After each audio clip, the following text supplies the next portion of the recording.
Just here. Okay.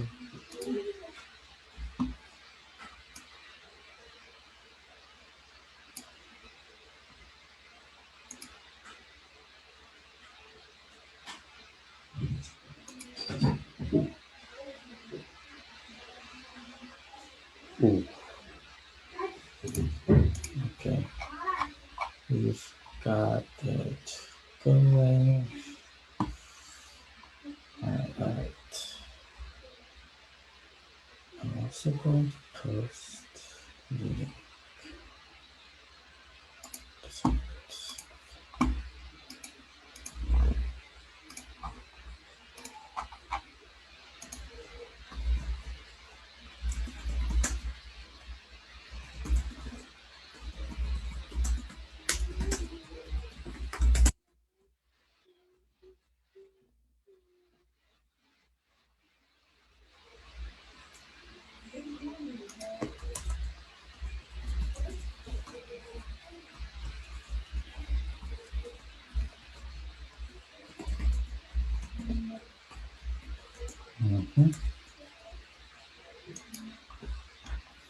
Let's see if anyone else is already live and watching.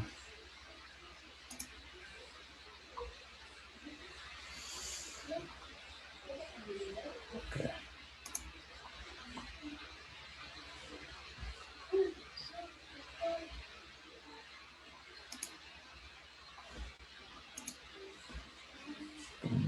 This.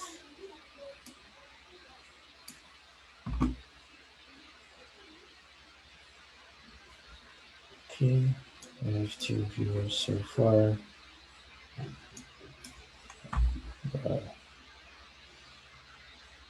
Let's do for a few seconds. Ayun.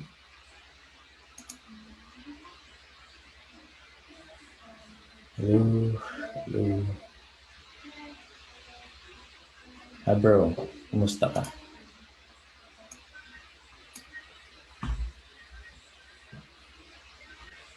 I'm just waiting for some other people to show up.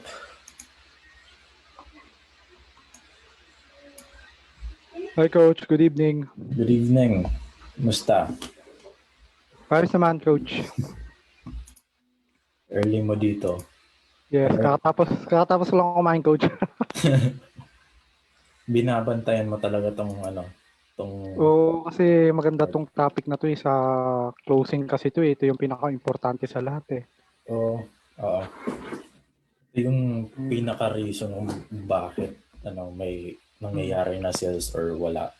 Tapos, yan, na ko lang, parang kailangan tunakin ituro. Kasi pag walang nangyayari sa mga sellers, then there's no sale that's going to be generated. Siguro may mali. Bro, Sid, Tama, Coach.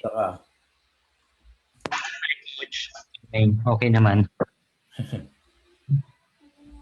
Are you early ka din dito sa Coach? Early ka din dito. Early bird. Binabantayan mo din talaga to na Coach, pwede magtanong? Sige. What's your question? Coach, nagraran ako ng nung lead generation. Aha. Yung nagraran ako ng lead generation. Mm-hmm. And then hindi ko nakikita may mga nag-i-inquire na pala. I-connect ko ba siya sa CRM? Oo. I-connect mo talaga siya sa CRM or you can find yung lead center ng nakita ko nga Oo. Tapos just show them kung saan nila ma-access yung lead center na yan, tapos dyan mo sila papabantayan. Kasi usually dapat with lead generation campaign, nakapag-set up ka na ng automation from kung saan yung lead generation from Facebook to wherever their CRM is. So, pwede mo din ilagay siya sa Google Sheet, pwede mo siya i-diretso sa kanilang Active Campaign, MailChimp, or HubSpot, or kahit na anong CRM ginagamit nila. But for the most simplest one is if available si Lead Center, dun mo sila i-direct. Okay, coach. Mm-mm. Got it. So, Magamit ka ng Zapier, coach. Zapier, oo. Pero for lead generation, well, yung Zapier sa Facebook Lead Gen, premium app kasi yung yung Facebook Lead Ads. But Facebook has their own built-in parang integration tool kung saan pwede mo siya i-integrate sa kahit na anong CRM. So, you just do it from Facebook kung Facebook Lead Ads or Facebook Lead Generation yung gamit mo. But if you're going to be using Facebook Messenger, Messenger ads, then you can just easily use chatbots. Tapos Zapier, free naman siya from ManyChat to other CRMs like Active Campaign and whatever pa, HubSpot, ganun. Thank you, coach. You're welcome. Hi, Sil. Hi. How are you? Wait lang. Connect ko muna yung mic. Sige. Alright. Hi, good evening. Good evening. Good evening Musta po. ka? Okay lang. Friday na. Marami ng time. Awesome. Yeah. So, what has got you excited for this specific training ngayon? Kasi just recently, yung client na hinahandle ko po is real estate, like a property sourcer in the UK. Ooh. So, I'm managing his social media accounts as of the moment. But we're dwelling in siguro in the future yung mga about sa FB ads. Mm-mm. So, I think marami akong matutunan ngayon. Awesome. Yes. Nice. Okay. Okay. So, yun. This is talaga the ultimate end goal ng pinaggagawa natin for the real estate industry. So, yeah, if this isn't fixed, then nothing else that we do will work. So, ito na talaga yung kailangan matutunan ng everyone who's wanting to deal in lead generation and conversion for the real estate industry. So, yeah, I think we're already about good to go.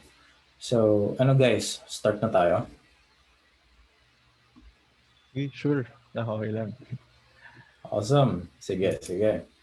So, guys, thank you very much for attending tonight's live training.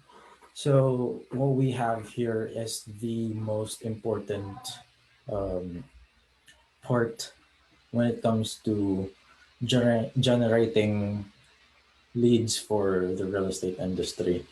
So, no, for any industry in particular, kasi pag generate ng leads,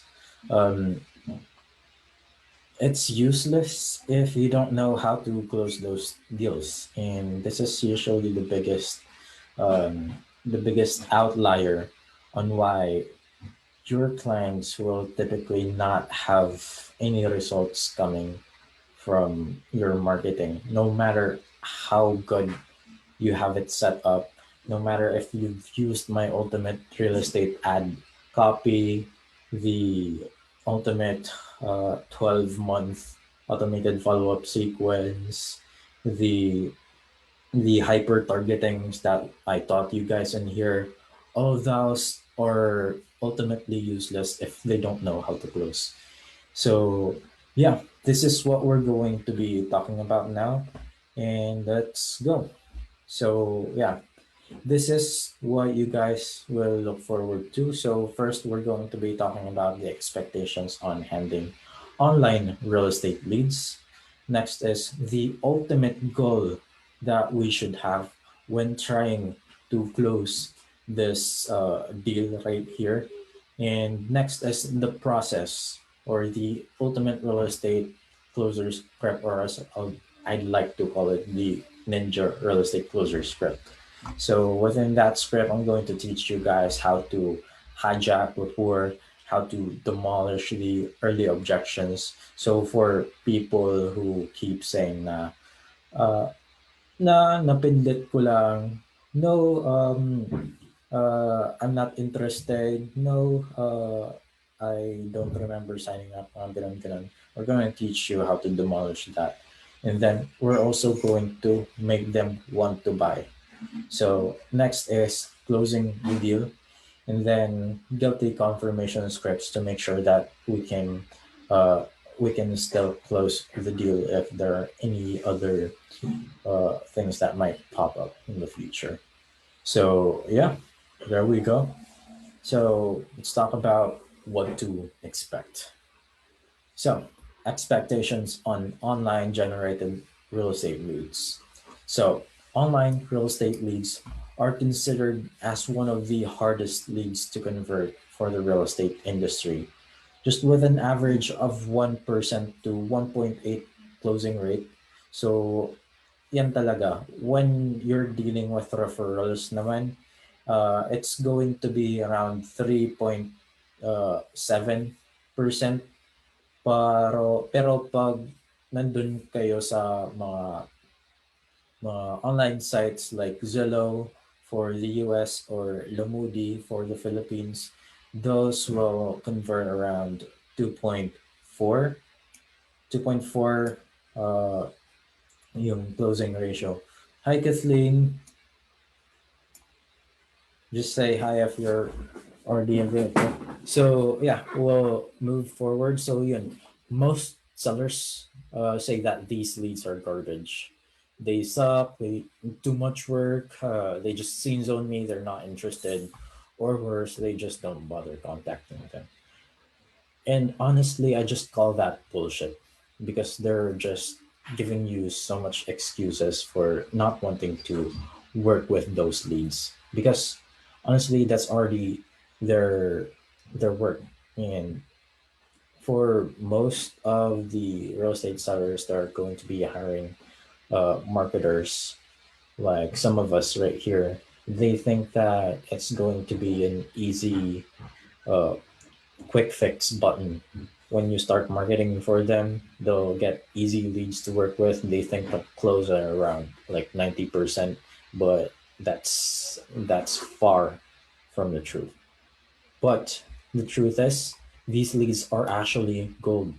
These leads didn't just give their information for nothing. They have an underlying reason why they interacted with your ad. Okay? So, may reason kung bakit sila napakonvert ng ad copy mo. They read your ad copy. They saw your image and they clicked on it. So, basically, you converted those prospects into lead, and they gave away those information right there already. So, uh, make sure that if you the seller what no make sure that if you're a marketer, you tell your seller to go ahead and contact these leads right away. Make sure to follow up on them and check on the leads that you're generating. Send it straight to them if they haven't seen it. Ask if they've already called them. And yeah, the more that you do that, the more that they are going to actually go and contact those leads. So there. And for the real estate sellers right here, please, please, please contact those leads. Kasi binayaran nyo yan. Okay? So, next is the three keys to online the three keys to conversion. So the first key is to get in touch with them as soon as you receive the information or within 3 minutes of you receiving it. So doing this makes it easier for you to interact with the lead because they're still fresh in the fresh mindset of being interested with going through the real estate transaction. And since it's going to be easy to talk to them, so you get the information that you want out of them and you close them on the appointment in less than 10 minutes. So you'll easily go through all of them in a short amount of time. So the faster that you interact with them, the faster that they convert. That's the purpose right there. So dapat mabilis yung pagsasagot ninyo ng mga leads. The next keys to conversion is to stick to the script for as much as possible because the script right here that I will teach you guys has already been proven to convert hundreds of millions of dollars in real estate transactions. So that doesn't just count dito sa sa mga clients ko, dun din sa mga coaches ko for the real estate industry. They kept using the script and it's produced like around 230 million dollars in real estate transactions and still counting. So yun, sticking to the script gives you a proper straight line direction in what you want to achieve for these sales calls. So make sure to memorize, practice, and use the scripts to make sure that you become more confident when you deliver the lines. And when you use that, you'll be able to close more deals. So that's that. Now, the third and last key for conversion is to follow up on your leads. So it's been proven that even in the real estate industry, so where these sales cycles tend to be the longest, that you still have to follow up with them 5 to 7 times. So if you still didn't get what you need from the lead, make sure to set aside 1 hour in the morning and in the afternoon to follow up on all of these leads. So, aside from the manual follow up, use the strategies from the previous lessons to set up an automated follow up system and make sure to use a CRM to track the progress of the leads. So, if they're already in the for appointment stage, for site tripping stage, or the negotiation stage and the closing stage. So all of those stages right there. So next is the ultimate goal. By the way, what are your thoughts so far on all of these keys that we have discussed right over here? So yeah, for those other people na early na naka-attend. Mr. Sil, Mr. Jill, Mr. Sid, what are your thoughts?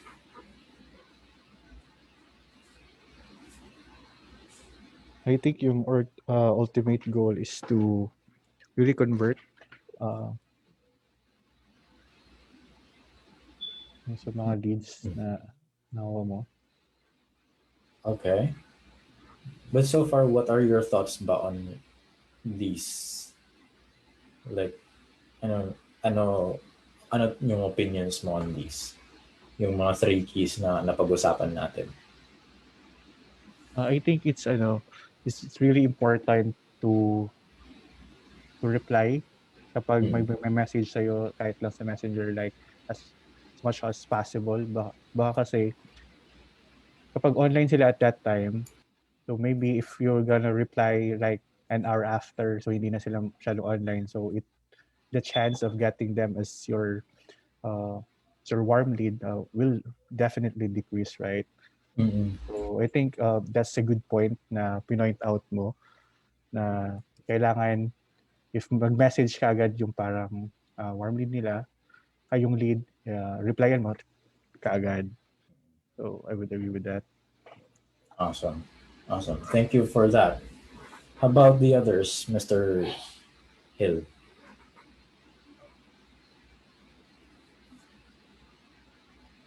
I think it's a good start na para kailangan masagot mo agad yung mga inquiries nila. Mm. And kung mag-i-stick tayo dun sa script, I think makukuha natin yung gusto natin, like yung magkaroon ng appointment sa client. Yeah, awesome. Yun talaga. Alright, how about may chat tayo. Say, important to follow up with the leads coach. They already gave their contact information, which means they are really interested. Yun talaga.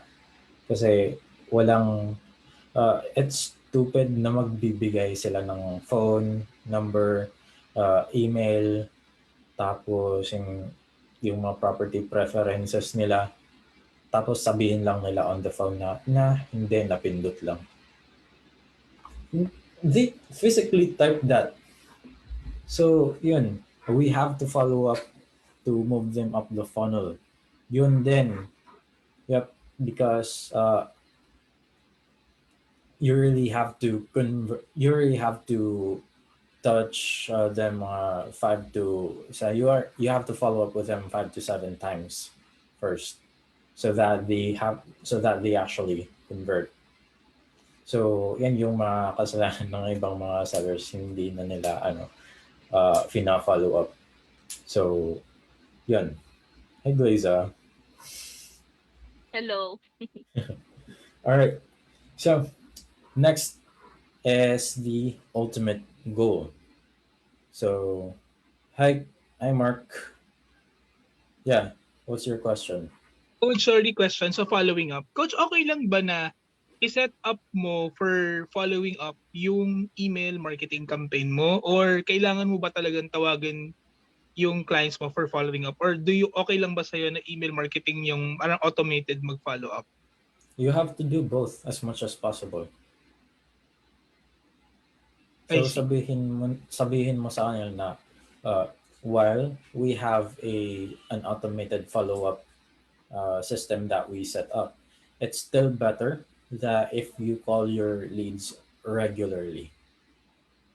Text them, make your leads know that you're there for them, kasi you're also trying to build a relationship with them in the process of closing.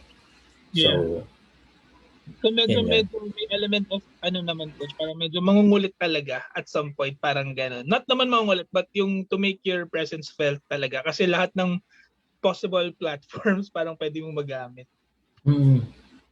Yeah. Even if mag-Google ads ka, LinkedIn ads, TikTok ads, Instagram ads, kahit na talagang parati ka nang magpa-follow up naman with even any industry. So, yun.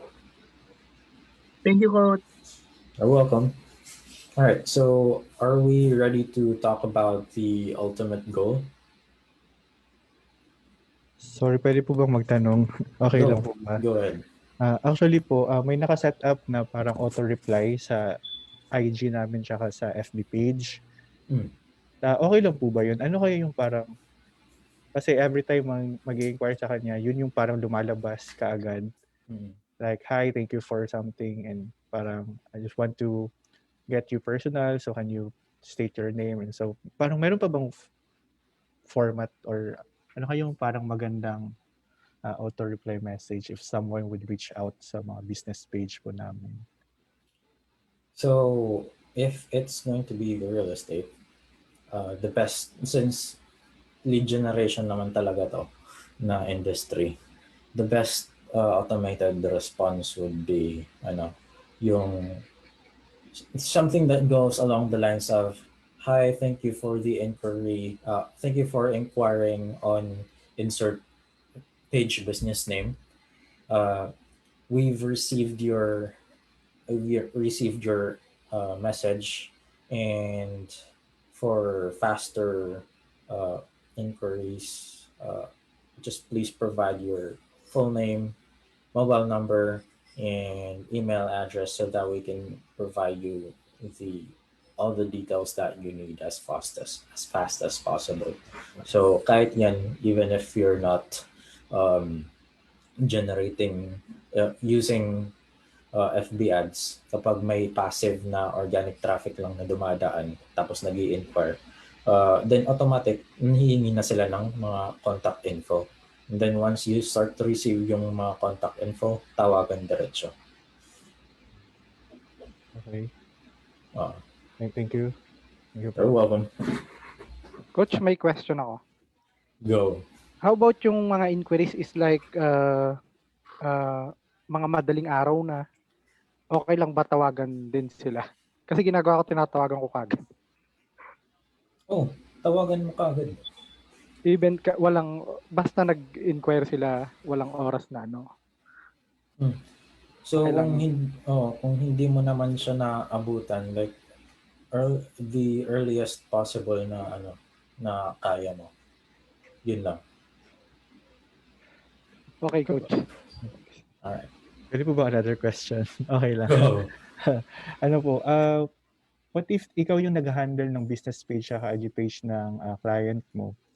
Do you need to inform the other end like this page is handled by a VA or something like that? So we will get back to you, or mas better lang na hindi mo ipapaalam sa kanila na someone is managing their page? That's not really necessary. No. Pero kung ikaw yung talagang mag-interact with them, then you have to let them know. Mhm. Oh.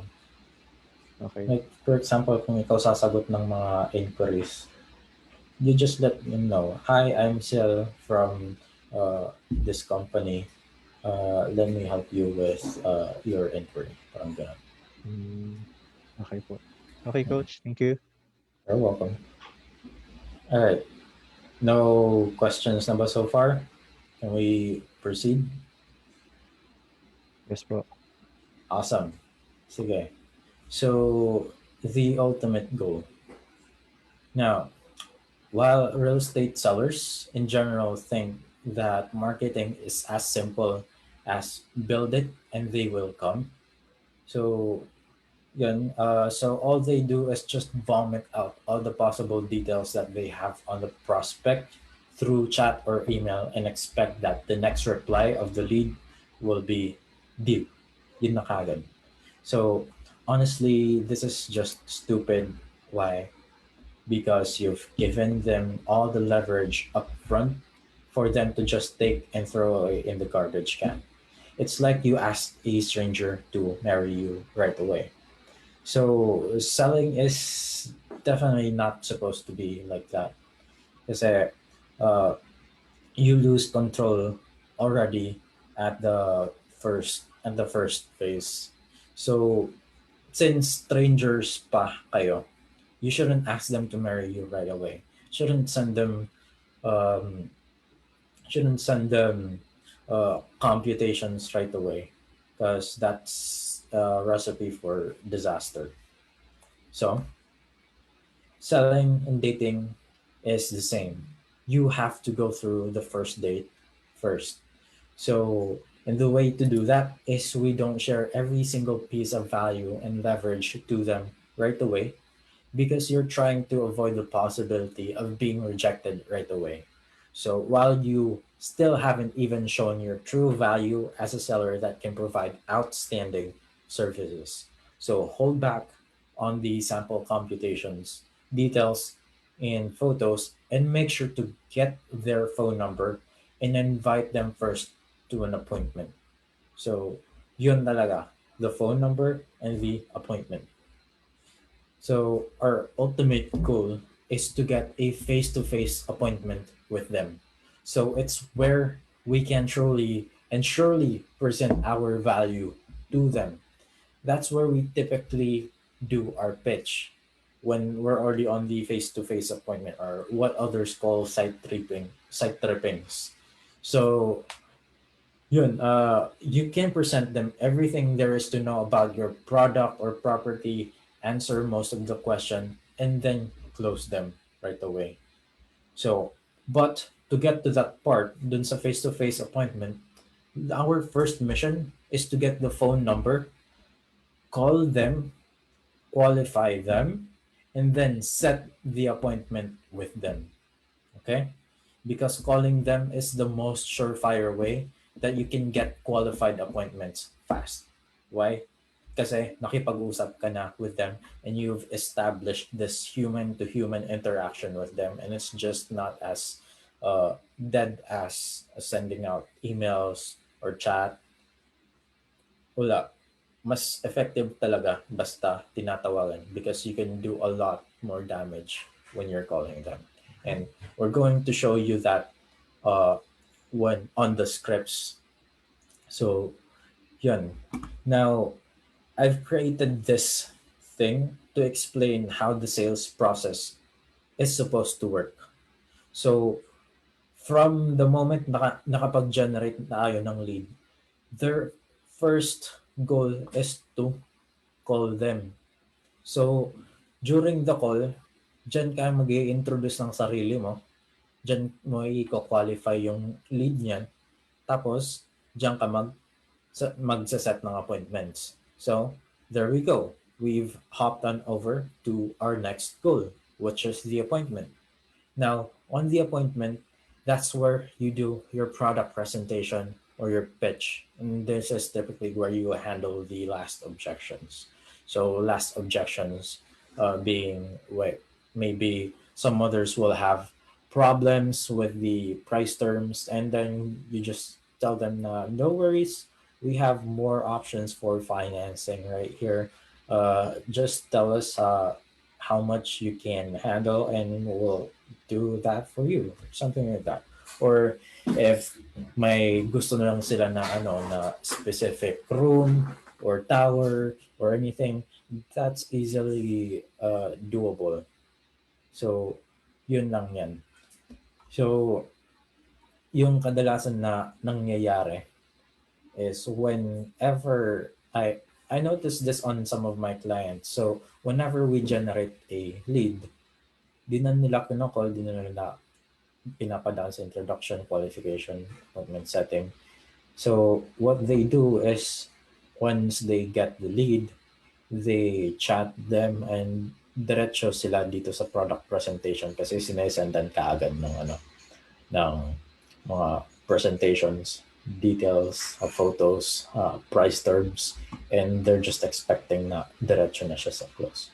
But that's the wrong way to do. Kasi even if you're a freelancer, this is something that you do. You hop on a discovery call first, and then the appointment here is the proposal presentation call. Okay? And then that's where you close them. This is where you explain your proposal. This is where you do your discovery call. It's still the same, honestly. Dito sa appointments, yung product presentation nila, it's just basically site trippings. Or if hindi naman kaya na face-to-face, then online presentations like this on Zoom is also another way to handle it when you're handling OFW clients, mga ganun. So, yeah. Tell me, does this make sense to you guys ba?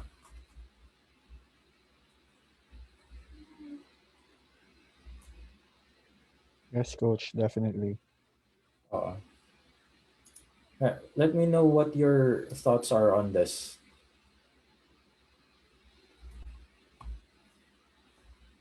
So, Coach, yeah. Coach, how do you qualify your clients? Meron ka bang parang series of questions, ganon? Kung hindi siya qualified, do you reject the person or hindi mo na itutuloy yung call? And then kung qualified siya, what's next? So that's actually the next part na mapapag-usapan natin, is what happens between this and this. So this whole thing, this is where the script is. So pag hindi naman siya qualified, let's say na yung budget nila is not around the price na kaya, typically what real estate sellers would do is they would refer them to other real estate sellers that can sell around na may mga properties that are around the workable budget. So, with that, nakakapag-generate pa rin sila ng referral commissions. So, says pag na-skip ng step, parang nag-shortcut sa process, coach. Yes, nag-shortcut siya ng process and it typically ends the wrong way. Okay? They have to go through this process as much as possible.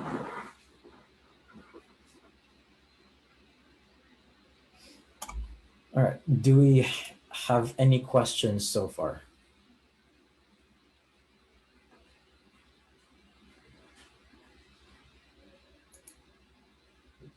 Anything? Anyone, guys?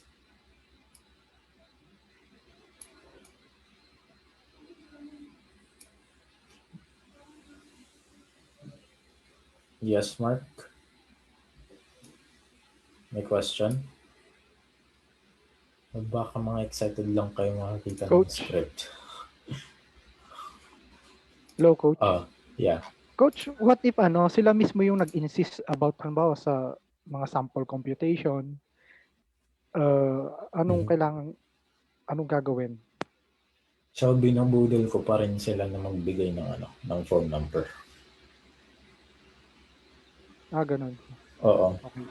Pero kung talagang like ayaw, then I just proceed to do this through chat or sa email. Pero as much as possible, gawin to sa call. Okay, Coach. Got it. So, yun. Kasi talaga ito yung pinaka-unang pangalawang ultimate goal natin. Itong tatlo yung pinaka-ultimate goals natin. So, the call, the appointment, and the close. Pag ayaw nila mag-call, kahit anong pilit mo na, just do this process through chat. Tapos, make sure na makapag-set sila ng appointment for the product presentation or pitch. Kasi dyan, mas mapapagalaw mo yung sarili. And you'll get to prove your worth a lot more easier. Coach, halimbawa nagbigay nga ng number tas ayaw naman niya ng call kasi minsan may mga ganong inquiry ako. Binigay yung number pero no calls. We're going to be handling that as well. Okay, Coach. Sige. No questions so far?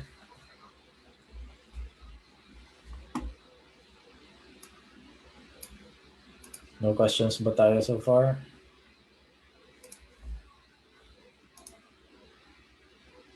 None. All right. About there in Messenger, wala ba? I mean, Messenger on Facebook. So, you just refresh it. Looks like wala pa naman. All right. There's none. Mukhang excited lang talaga kayo lahat sa script. Okay, let's go. So, the Ninja Real Estate Closer process or script. So, excited na ba kayo, guys? Let me know in the chat. Yes. Awesome. Sige. So, the process or script. So, this is where we hijack rapport para instant na magkakilala kaagad. Then, demolishing early objections. Yun yung nagbigay ng phone number pero sabi nila na ayaw pa rin. Strategic information gathering. Tapos, making them want to buy, closing the deal, and the guilty confirmation follow-up. So, let's go. So, this is going to be the first part. So, hijacking rapport and taking control. So, when you call them, sabihin natin na, hi, is this Mark? Tapos, with the intonation na pataas. Kasi parang you're sending them the you're sending them vibes that as if you guys already know each other. So parang isang rapport hack yan. So speaking, sabi ni Mark, so hi, this is Mon. I'm from Monaroa Real Estate Industry. How are you? Tapos yung how are you, typically mas mapapasalita si prospect na kahit I'm good. Even if it's as short as that, you've already let them know that you're a human being concerned for the welfare of your lead. So right here naman, we're telling them, I'm calling because of your inquiry on our Facebook page on February 26th, 8 p.m. So this is just going to take a quick 8 to 10 minutes. I just wanted to go over what you're looking for in terms of real estate properties and if you would like to visit those places right away. Okay. So there's three things that's no most three things I think that's happening right here. So you're telling them the reason why you're calling them, so as to make sure that um, you aren't the stranger who's just calling someone. You're calling your lead because you have a reason, and the reason was because they were the ones who inquired to us. So the next part is this line. This is going to take a quick 8 to 10 minutes. So this part makes it easy for the leads to let their guards down and say na and get to them to you know want to go through with the call, because everyone has a quick 8 to 10 minutes to spare, and 8 to 10 minutes is something that's fast and easy to do. Well, you can get a lot of things done naman dito sa 8 to 10 minutes. So a lot of other leads are afraid to take on and continue on calls kasi akala nila na it will take, I don't know, maybe 1 hour, 30 minutes, and they just think that they don't have time for that. But if you establish to them, just going to take this amount of time. So 8 to 10 minutes, sobrang madali lang. Then you're going to hijack that and you're going to be able to take the control. So last one right here, I just wanted to go over what you're looking for in terms of real estate properties. So you're establishing yung magiging benefit mo and then benefit ni client. And dito sa pinaka last part, and if you would like to visit those places right away, you're already establishing the goal ninyo ni client. Okay? So next, demolishing early objections. It is just as easy as this. So sabi nila, if they don't remember or if they're not sure, we'll just say, that's fine. We do have your contact information here, and it's from my understanding that you're interested in taking a look at some properties. Then you just go to the next set of questions right away. Wag kang mag-pause dito. Anuhin mo lang. You just have to take the position na uh, no, you definitely have some reason and may interest ka talaga. So you're going to um, take control and you're going to assume, tapos madadalan na lang nila yun, and parang mas mabubukyan nila, okay, fine, you've got me, I was interested in something like that. So after that, then is the strategic information gathering or the qualifying phase. So this part can be just anything. All you need to do is to gather all the essential information that you need to qualify the lead. So examples can be budget, timeline, location, and property preference. So after your prospect answers each question, make sure to repeat their answer and give an acknowledgement like, awesome, thanks for that, got it, understood, etc. Ganun, ganun. So typically, how this will go is like, for example, nandito na tayo. So, sabi nila, okay, let's go right away. Tapos, we'll start asking, okay, okay, um, Mr. Jack. So, what budget range are you working with? Are you looking for? Sabi nila na I'm looking to buy probably around 3 to 5 million. Then you just say, okay, 3 to 5 million. Thank you. So, na-acknowledge natin. So, mas nagbabaon yan sa client niyo na pinapakinggan sila. So after you say all of those things, then then the next part is making them want to buy. So this is what we'll say. I'll make sure na nakinig talaga kayo lahat dito kasi gagamitin siya dito. So right here we'll say, okay, Jack, you told me that you're looking for a property that's around 3 to 5 million and you're looking to invest in a new property, say about in 1 to 2 months. So, and that is also a 2 bedroom property somewhere in QC area, and that you're also planning to pay for it on cash. Understood. Now, Jack, can you tell me why you picked this in particular? Tapos, dito, si prospect, mag-i-explain na siya kung bakit yan yung ano. Now, typically, the reasons would be just an example. My son is about to enter college and we need a new place for him. And I wanted somewhere near QC. Tapos, sabihin natin na why is that important to you?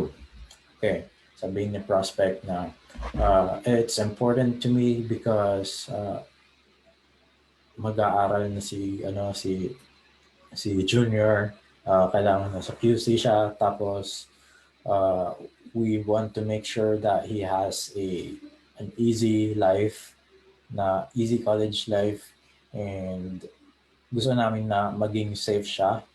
Tapos I don't know, gusto namin na maging safe siya, his life will be easy. Tapos, yun, the next question would be, what would happen if you didn't push through it? So, sabihin naman ni prospect na pag hindi naging easy or naging safe yung environment niya, then definitely ma-affected yung studies niya, yung performance, tapos baka he might go into a bad path and his future would be ruined. So now you're not talking about selling a property. You are now talking about saving a child's future. Does that make sense? Does that make sense to you guys? Let me know in the chat. Yes. Yes. Oh. So on the next right here, sabihin natin na, all right, Jack. So you told me that getting this property is important to you because your son is going to college. And if you didn't push through it, then you said that his future might be affected in a very, very bad way. Is that correct, Jack? Tapos sabihin nila na yes. So basically, pinamukha mo sa kanila yung create mong pain for them. And selling is basically ganito, you create pain, tapos ito yung desired situation nila. Tapos pag may malaking gap, diyan ka enter ng service or product mo. Tapos when you have answered that gap, then since gusto nila ma-solve yung pain, they want to be on the desired situation nila, and your service or product has solved that problem, then it's easy for them to want to buy because they don't want to keep feeling that pain. They want to solve it right away. Okay? So in this case, we solved the pain of Jack's son for not having a horrible future. And we do that by selling them a property. So there you go. Now, closing the deal. Since we already inflicted pain on them, then we have to present our solution for them para ma-solve nila yung pain nila. So, okay, so Jack, if I could help you find a property with your preferences and get you the best deal possible, is that something that you would be interested in? Now, you're dangling the solution to their problems right now. They will want to say yes to this, and they will want to know how to solve this pain. So this is what you'll say. Great. So the best thing for us to do would be to set up a time to meet up so that I can provide you all the details of your perfect matching property with the best deal, especially for you, and go over the buying process. So are you available tomorrow, or would the next day work better for you? Yeah, tama si Sid, aligning to their needs. So, yun. Well, now, with this line right here, so are you available tomorrow, or would next day work better for you? So, this next line right here is absolutely killer kasi you're not giving the lead the choice kung when sila magsi-schedule. You're giving them your choices for it to be easier than you. Tapos you're telling them na tomorrow or would the next day work better. So parang may illusion of choice si lead dyan. So tomorrow or the next day. And they feel as if they still have the right, but you actually have the control. So tomorrow or would the next day work better for you. So when they say, sure, the next day would work, then basically you have closed the appointment. Now, guilty confirmation follow-up. So right here, call them up 24 hours before the appointment and just confirm all the details with them. Ask them if their timeline of buying is still accurate. So this is very simple to do. So yun, example of this would be, hi Jack, I'm just calling in. I'm just trying to finish all of the details that I have in preparation for our meetup tomorrow. So I would just like to confirm all the details that we have talked about. And yeah, are you free for a quick 3 to 5 minutes?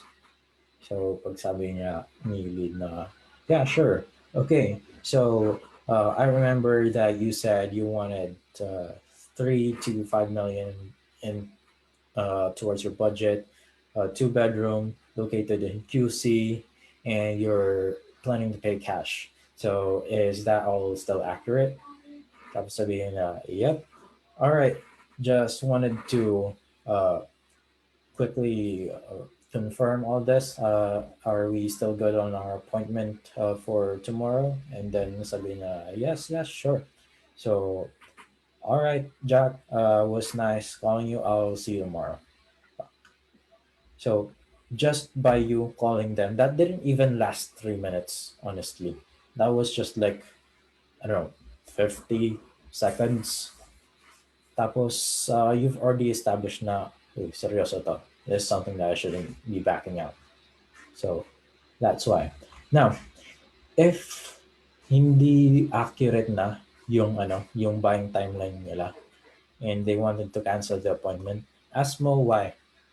Tapos acknowledge, and then book another 15-minute consultation with them to talk about future opportunities on deals for the lead when they're ready to buy again. Okay? So, what's gonna happen right here? So, for example, gusto na mag-cancel kasi na-hospital yung lead or yung isang decision maker. So, definitely, hindi sila makapunta sa appointment. But, they might still be buying naman din. So that's important to know dito. So you seriously have to ask why. And then even if they wanted to cancel, kahit hindi na yung appointment, 15-minute consultation, parang mini product presentation na lang with them to talk about kung anong pwede ninyong gawin in the future. So, yun. Then, yeah, I think that's it. So, may pa-bonus pa tayo. But first of all, do you have any questions? Coach? Oops. Yeah.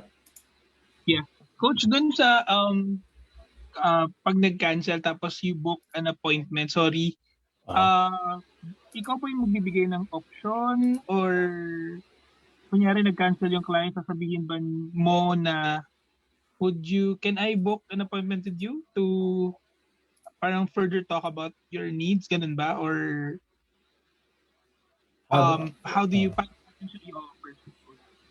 so, the way I do that is parang,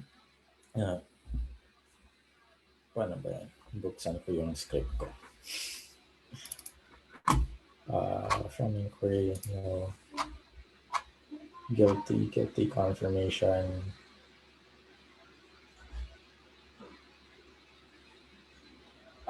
Basta ganun.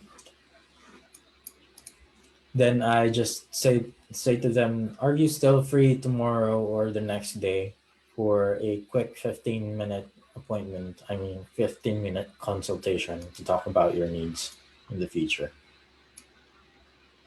You still control the schedule. Yeah, tama.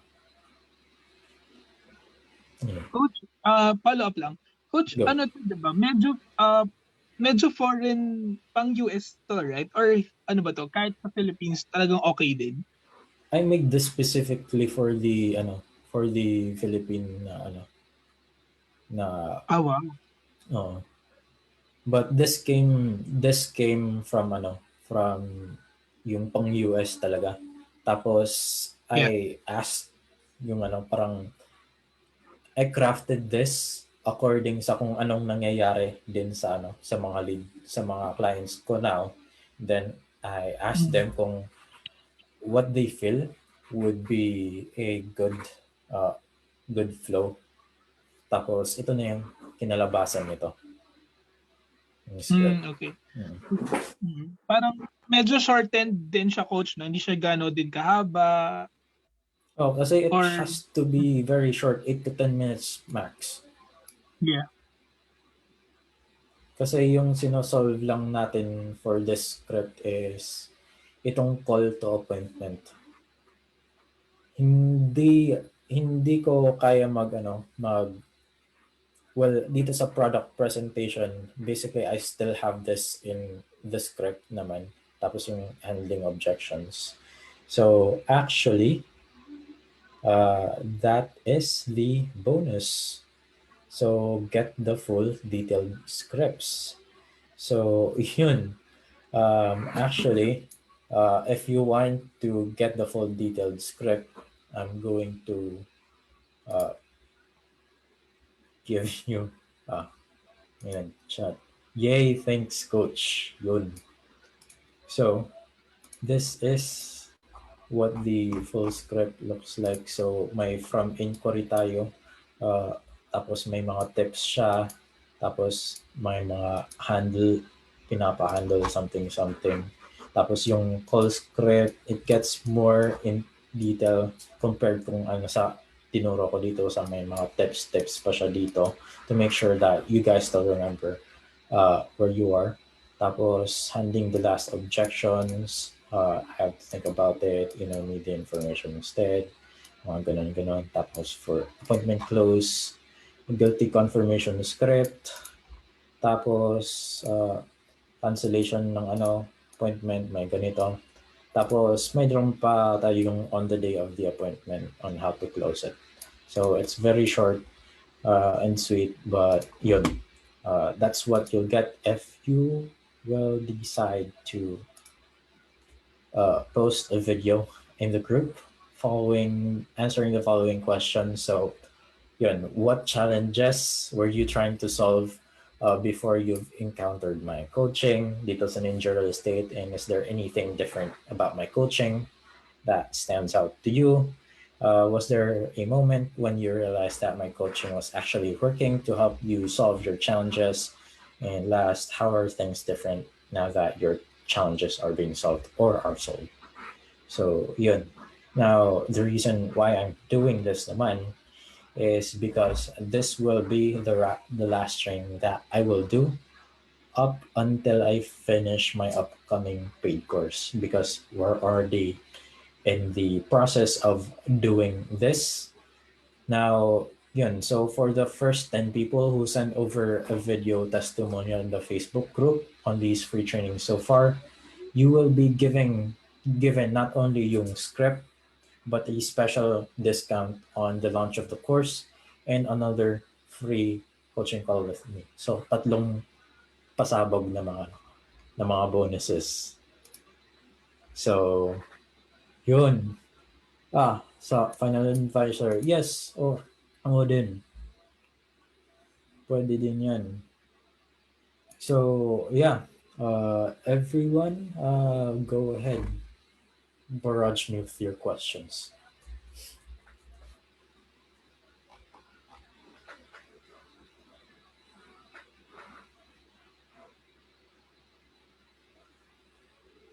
Anyone? May mga tanong? Coach, last na to, no? So sulitin ninyo. Kasi mag-focus muna ako sa paid version nito. Coach, how long yung paid version? Yung paid version na to. How long yung pag-launch? Yung course, coach. Like yung outline niya, how many parts, parang gano'n. I know na we have 4 modules. So I basically worked with a team na nag-launch sa Ads Level Up tapos sa Freelance Movement Tribe. And then we're making it super simple, straightforward para makapag-generate ka ng results. So for modules, hindi ko pa alam how long it will be kasi I haven't recorded the lessons just yet. But let's just say parang I don't know, may take you. Hindi ako talaga makakasagot niyan. Kasi hindi ko pa. Sorry. Okay lang, coach. Coach, curious question lang. Kasi Yeah. kanina parang ikaw yung alam kong gumawa. Medyo personal. Did you ever sell to a client ba, coach, ng condo? Like Philippines, ganun? No. Pero, yun. I might actually try to. Kasi meron akong isang friend na ina-offer sa akin na ibenta yung house and lot niya for 20 million. Ako. Natitempt ako, pero wag na muna kasi focus na. Pero yeah, I know I can close a lot of deals kung mag-real estate ako. Kasi alam ko yung Tapos yung pinag-aralan kong mga process dito is actually from a legit real estate seller. Yeah. Sa US na, coach? Sa US and then sa Philippines. So sa US yung top 1 na si Craig Proctor, tapos dito si Johnny Carlos, something. Coach, sorry pa habol lang. Go. And kasi kanina you mentioned na the goal is to parang set a physical meeting with the client. Tapos nung pandemic kasi, parang ako, I tried to somehow sell kahit sa Zoom lang. Actually, coach, even before pandemic, medyo nakaka-sell naman ako ng ganun because may mga pre-selling kasi na projects. Oo. So sa pre-selling, wala ka namang showroom pa, yung ganun, wala kang physical eh, parang ganun. What's Let's your just take on it? Ano ba, yeah? Kumbaga, yun ba yung dapat naming maging ultimate goal palagi, makapag-physical meeting? But what's your take if do we also explore Zoom, parang meeting, tapos makaklose ba kami doon? O yun, ano yung take mo sa ganun? So face-to-face meeting, if possible, yan yung hahabulin. Tapos if hindi talaga kaya, Zoom meeting. Tapos yun, face-to-face, basta you have to have this interaction wherein Yeah. nakakapag-usap kayo ni client like this. Yeah. Yung at least nakakakita kayo ng isa't isa, and it's an instantaneous and parang spontaneous na conversation. Kasi it adds a lot to the humanizing aspect. Yeah. So, yun din yung second ko. Kasi with OFWs, hindi mo talaga mapapa face-to-face meetings. Yeah. So yun yung option for OFWs. Kumbaga, sakto to for them kung di mo sila mapupuntahan din, but they want to buy, parang that. Yeah. Yun ang talaga. Thanks, Coach. You're welcome. So, Sid asks, Coach, yung mga script tinuturo mo sa mga real estate agents na clients mo? Yes, I teach this to them, and I hammer this to them very, very meticulously. Tapos, pag may mga questions yung mga real estate agents na clients ko, I also, answer to them. Tapos, parang inaayos ko yung messaging nila when it comes to handling yung pag-text, pag-chat sa mga sa mga inquiry. Sabihin nila na sir, ba't hindi ito gumagana? Ganituhin mo. Tapos I send the full script to them. Tapos sinesend ko sa kanila. Tapos ginagamit nila. Tapos yun, nakakuha sila ng results.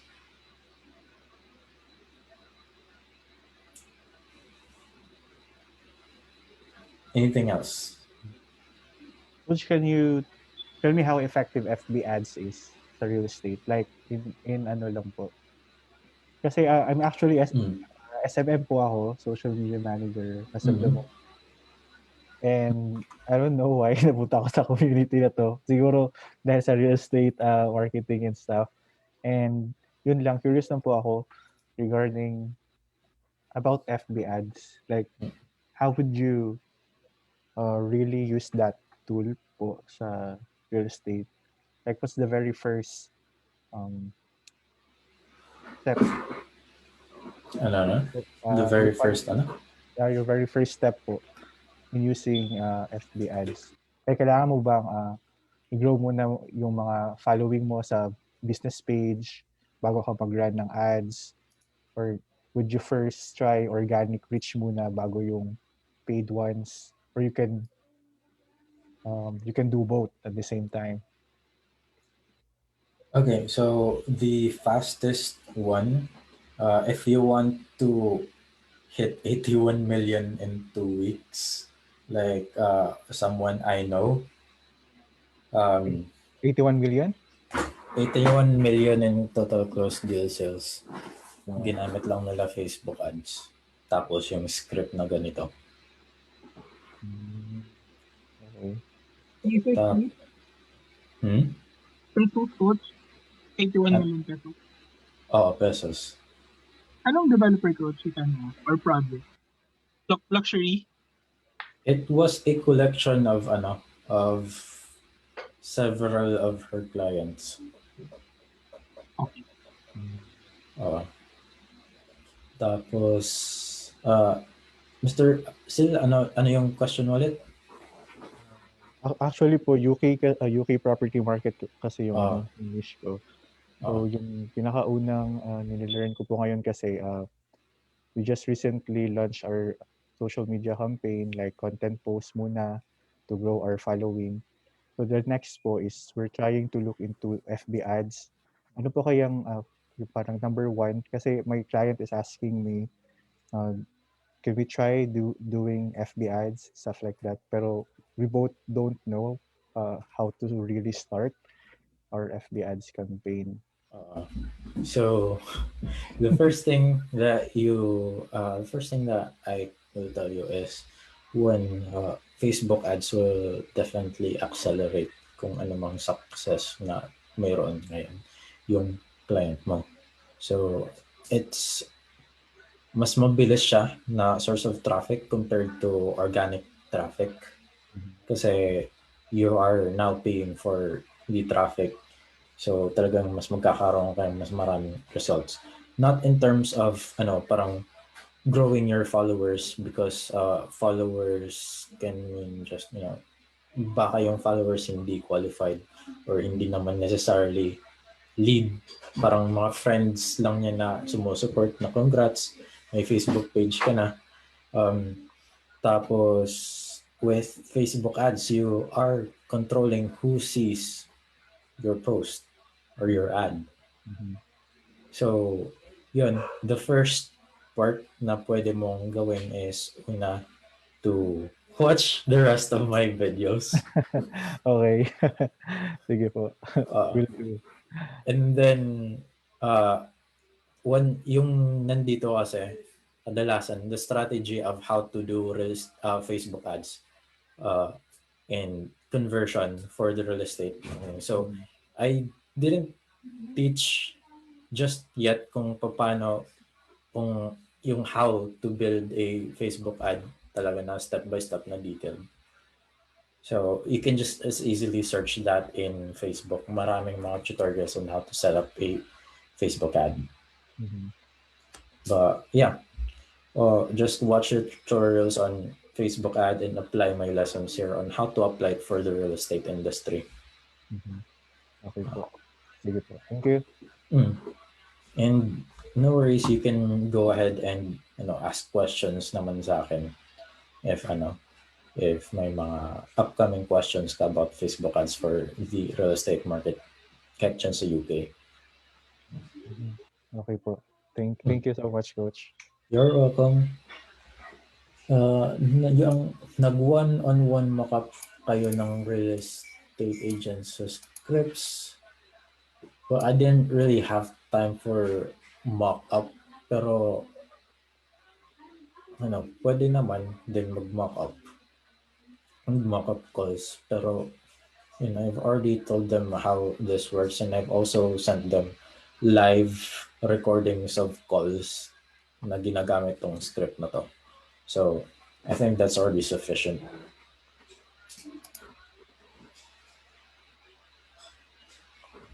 Any more questions? Let's go ahead and check out the Facebook group. Yeah. Sorry Coach, sinusulit ko na kasi last na. Yung ano? Sorry Coach, sinusulit ko na yung pagtatanong kasi last na. Oh. Coach, yung sa Cool. targeting sa FB ads, not sure kung natanong na before, pero kasi minsan kapag sasabi FB ads for high-end market, medyo sometimes ibang clients, especially locally, hindi pa naniniwala eh. Pero nung sinabi mo kanina 81 million, so merong mga luxury or I don't know, kung sino man yung, ibig sabihin, present yung mga people with money sa Facebook at tanggalin mo lang yung mga Krusty Krab at saka yung mga Eddie sa puso mo, ganyan. Coach, sino yung mga dapat tanggalin kapag nagta-targeting ka aside from that? Tapos, ano yung targeting tips mo para we can get the moneyed market? Yung mga pwedeng bumili talaga kahit luxury condo pa or properties. Okay. Di ba na parang feeling kasi namin napakaliit na population lang nila. How do we target them if at all nagfe-Facebook sila? Unang-una, talagang Facebook sila. I've generated buyers na mga bumibili ng mga up to 31M, 50M, 50M plus. Yun lang.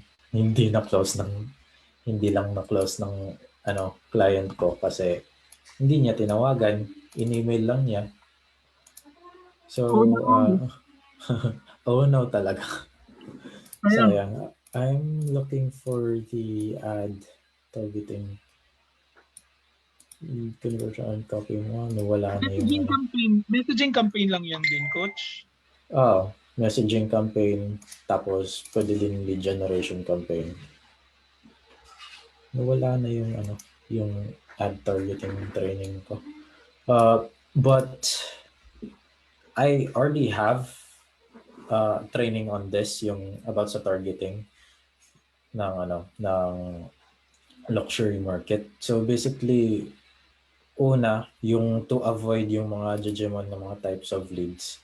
Una, try ini-exclude mo yung working at ID sa puso, Krusty Krab, something. And another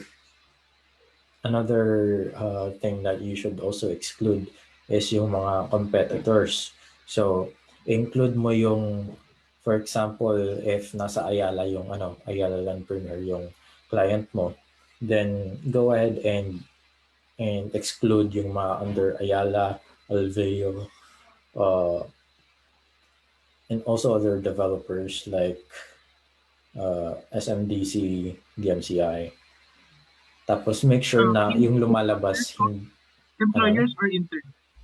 employers. Exclude the employee. Employers.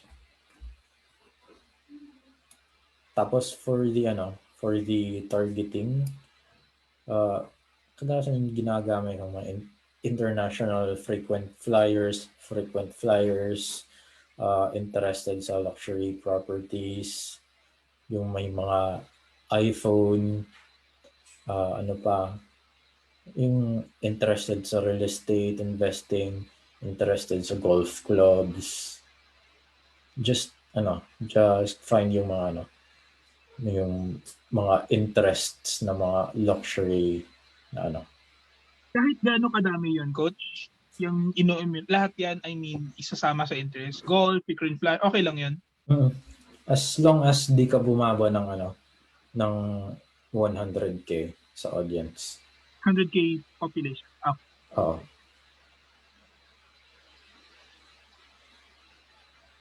Any more questions? Coach, effective ba daw yung okay lang ba daw na yung Facebook page daw kasi is yung logo or yung photo, lalo na kapag malaki or luxury yung ibebenta mo. Mas maganda ba if you reveal your photo agad doon sa logo? Like for example, Mark Delgado, real estate, blah blah blah, instead of, for example, property online, yung logo mo. May bearing ba yun, coach? Have you experienced that? Like, yung sinasabi mo na nakaklose ng 81 million, is it because mukha niya agad yung nasa logo and may trust agad na na-establish? Or okay lang kahit random logo, magpagawa kami for the page? Wala bang bearing yun for you? So, Facebook's own algorithm when it comes to Facebook page profile photos, mas maganda yung yung muka ng tao kaysa sa mga logos. Yeah. And that's definitely going to help with your results when it comes to ads. Tapos, well, it's not a talagang golden rule naman kasi may mga clients ako na nakakabenta kahit hindi mukha nila yung nasa profile nila. Basta, Pero yun lang. increased chances lang kung baka. Increased chances. Coach, regarding po sa yung pagre-write na caption sa FB po, coach. Kasi yung nalaman ko, yung na-search ko pa lang online is yung paano mag-bold. Ano yung parang yung parang lumalaki yung font katulad ng mga ginagawa sa may isang, alam mo po ba yun paano gamitin yun, coach? I searched that last time. Tapos mayroong parang malalaking spaces kasi if mag-space ka lang sa content mo, parang one space lang siya. Pero paano kayo ginagawa yun ng mga, kasi nakikita ko usually dun sa mga content marketer sa FB. Ito yung dapat gamitin mo na tool. Let me share this. Yay text. Yan po yung ginagamit ko ngayon. Meron po ba siyang adjustment ng font size? I don't think so. Hindi naman ako masyado gumagamit nito, Okay. nitong lead text kasi I just don't find this, and even all my other Facebook advertising mentors din, they find this cheesy and hindi lang siya gumagana as well as yung normal text lang. And coach, ano yan? Medyo selan si Facebook sa mga grammar and mga ganyan-ganyan. So, might as well wag na po. Strict po si Facebook sa mga ganyan. Take it from my media buyer. Okay po. Noted. Thank you. Any more questions?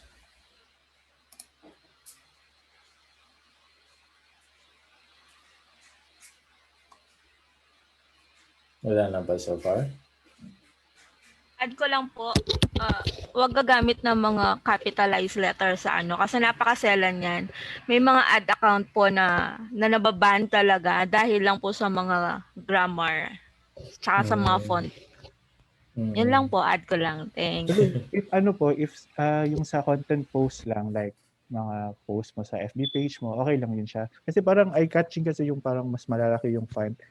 If pwede naman po, magagamit naman siya kapag pwede siyang i-boost, pwede mo siyang i-ads. Basta wag lang through masyado talagang hindi talaga tinatanggap ni Facebook siya. Pwede siyang mag-run pero ibaban niya rin yung account mo. Okay lang So, siya be careful na lang po. Hindi siya paid ads. Kapag paid ads na, wag mo na lang gamitin. Parang ganun po. Yes po, maselan po talaga siya. Noted po. Thank you. All right.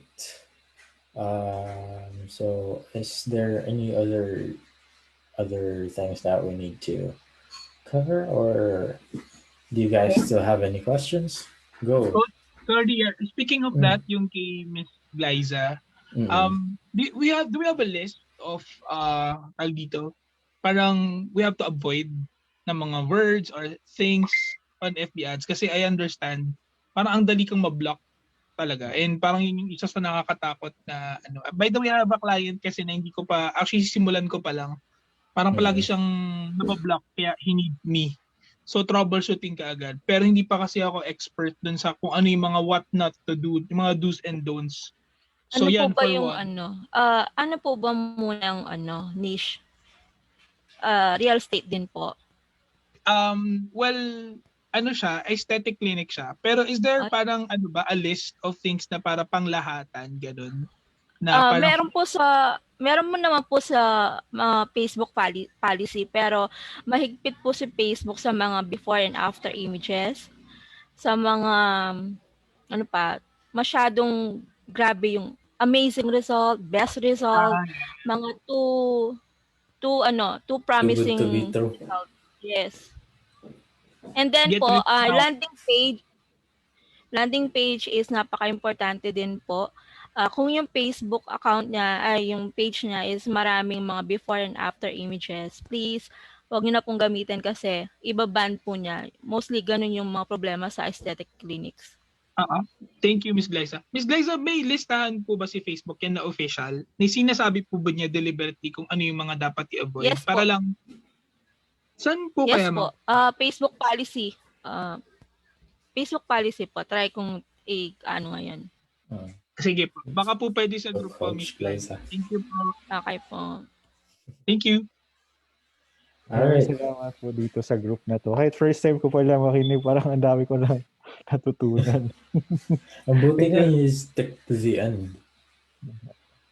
Sige po. Thank you. Alright. How about you, Mr. Gil? Sid, do you have any questions?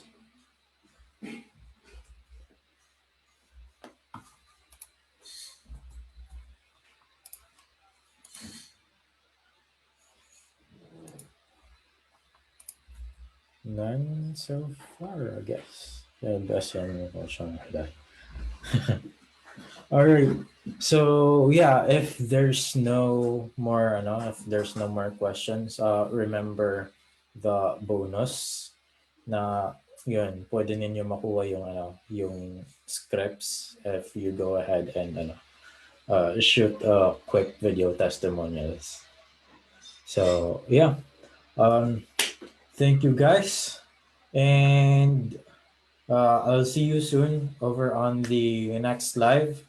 I don't know when that will be yet, but yeah, maybe that will be in the paid group na baka interested din kayo. So yeah, thanks. And I hope you've learned lots and you guys have a good night.